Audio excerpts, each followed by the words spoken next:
Russell viper সাপের কারণে আজকে দেখেন পুকুরের আশেপাশে যা আছে সবগুলো পরিষ্কার করতেছে, এবং যাতে সাপের ভয়ে আতঙ্কের কারণে আজকে পুরা বাংলাদেশ এবং পুরা ভয় পাইতেছে, এবং বিভিন্ন জায়গাতে 28টি জেলায় এবং এই রাসেল ভাইপার সাপটি আসলে এটা ছড়িয়ে পড়েছে, এবং আসলে এটি একটি মারাত্মক একটি এবং খুবই ভয়ঙ্কর একটি সাপ, যেটা আসলে মানুষের আতঙ্কে আছেন। তাই এখন এই পুকুরে যা আছে এবং এই পরিষ্কার করে রাখতেছে, যাতে এই সাপগুলো যাতে আমাদের চোখের সামনে দেখা যায়। এই জন্যই পুরা পুকুরে যা আছে এবং এভরিথিং যা আছে বাড়ির আশেপাশে, রাস্তার আশেপাশে যাগুলো আছে সবগুলো পরিষ্কার করতেছে। তো এই জন্যই আসলে অসংখ্য যে ধন্যবাদ জানাই তাদেরকে।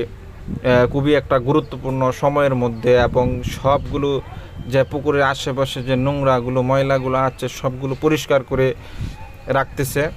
তো এই যে উনি অনেক পরিশ্রম করতেছে। তো দেখেন সবগুলো উপরে ঘাসগুলো এবং বিভিন্ন ময়লা জার্মনি এবং যা হেনাগুলো আছে সবগুলো এগুলো উপরে নিয়ে একটা নির্দিষ্ট স্থানে এবং রাস্তার পাশে রাখতেছে। তো আসলে দেখেন এগুলো নোংরামির এবং নোংরার কারণে এবং সাপ বেশি আসে, তাই জন্য পরিষ্কার করতেছে।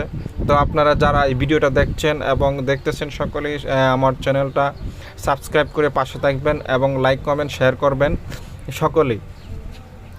তো দেখেন আশেপাশে যে রাস্তার পাশে আসলে যে এগুলো ময়লা থাকার কারণেই কিন্তু সাপ দেখা যায় না, অনেক সময় এই লুগায় থাকে এবং আসলে বোঝা যায় না সাপ আছে কিনা নাই। তো আপনারা যারা যারা আমার এই ভিডিওটা দেখছেন অবশ্যই সকলেই লাইক কমেন্ট শেয়ার করবেন, এবং যারা আমাদের নতুন যারা ভিডিওটা দেখছেন, যারা চ্যানেলটা এখনও সাবস্ক্রাইব করেন নাই, এখন সাবস্ক্রাইব করে সকলেই পাশে থাকবেন আশা করি, এবং পরবর্তীতে আরও কোনো ভিডিও পাবেন আপনারা সকলেই। তো দেখছেন সুন্দর একটি পরিবেশ আজ ছিল, গাছপালা থাকলে এত সুন্দর পরিবেশ থাকে। উনি অত্যন্ত খুবই পরিশ্রম করতেছে সকাল থেকে। তাই আপনারা সকলেই আমাকে একটু সাপোর্ট করবেন এবং ওনার জন্য দোয়া করবেন।